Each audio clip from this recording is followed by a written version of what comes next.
at mapapawaw ka na lang sa sarap ng aming pagkain na niluto. Nataang saga at ang tawag ng iba ay pula mata. Habang naglulugay-lugay ako dito sa aking niluto, parang nalalaway na tumutulo na aking laway. At nilagyan ko na ito ng kalabasa na kulay dilaw. Pinatikman ko na rin sa aking kasama at nilugay-lugay niya rin dahil gusto niya rin kumain. Kaya tara, magkain na tayo at simulan na natin ang panghukad para magkasimula na ang ating pagkaon.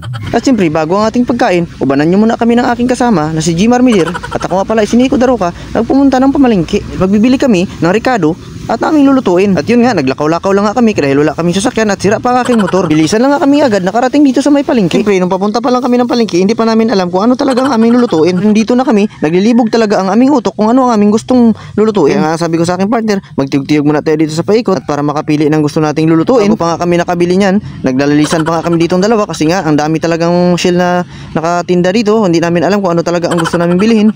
Kaya nag-ikot-ikot kami, tinignan namin sa unahan kung meron kami makita saang, kaso lang yung saang grabe na kaliliit. Kaya sabi ko wag na yan. So, ikot kami sa kabila hanggang sa nakita namin dito yung pula mata na tawag sa iba ay, kaya pinangutana ko na kaagad ang may-ari kung magkano at ang tubag niya sa akin ay 100 lang daw kuno ang bigkis. Kaya agad niya na itong hiniktan at binayaran ko na rin agad ng 100 para makauwi na. At sobrang dami pala talaga dito ng mga paninda, no? Problema lang talaga naming dalawa kasi nga wala talaga kaming pira. Yung pira na dala namin ay sakto lang talaga at medyo kumulang pa nga. Sarap sana mamili dito kasi sobrang dami talaga ng mga shell. Pero sabi ko sa kanya, susunod na linggo na lang magbalik lang dito tayo ulit. Kaya mabanti na kami dito sa unahan at sabi ko sa kanya, magbili muna ako ng kakanin at videohan mo ako. Kaya ayun, ang ganda ng pagkakuha, walang nakita. Nagpahuya-huya ka pa kanami sa imo tampaon.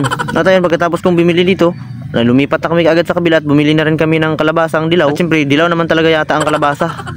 At lumipat na rin kami agad dito sa kabila para magbili ng niyog at kasang ilonggo, lubi.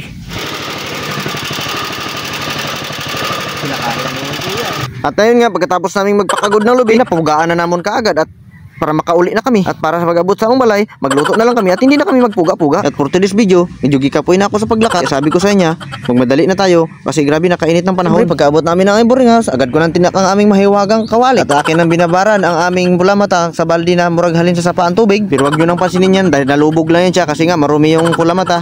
Kaya naging ganyan yung itsura niya. Akin na nga ito sinalang ito at akin ang tinakluban para magkahiwalay-hiwalay ng kanyang mga kagat-kagat. Mahubad na siya sa mga tali-tali niya para hindi na tayo mapakaan at hindi tayo mahirapan. At so atin ang ginisa at atin ang tinimplahan. Hindi na talaga makati sa tintiyan at gutom na talaga ating mga bito. Gusto na talagang kumain. Sabi ko sa kasama ko, lugayin ko na ba ito?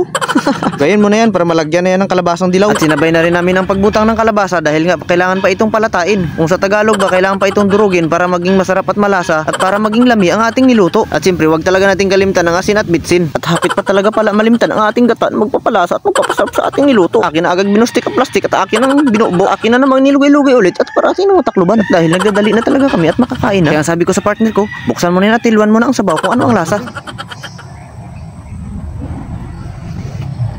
Kulang? Kulang pa siguro yan. Sukain mo raw. Sukain mo ganun lahat. Tanggalin mo na yan muna. Huwag mo itapon. Nangatin mo lang. Wow. Wow, kitang-kita mo. Wow, sarap. Sarap. Masabor. At dahil hindi na talaga namin maagwanta ang gutom, hindi na namin ito pasayluin ang bahaw at amin na itong huhot din at kakakainin. Wow, sarap pare. Sarap. Yeah. Sarap pare. Meron pa tayong pang himagas. Kain na, kain. Wow.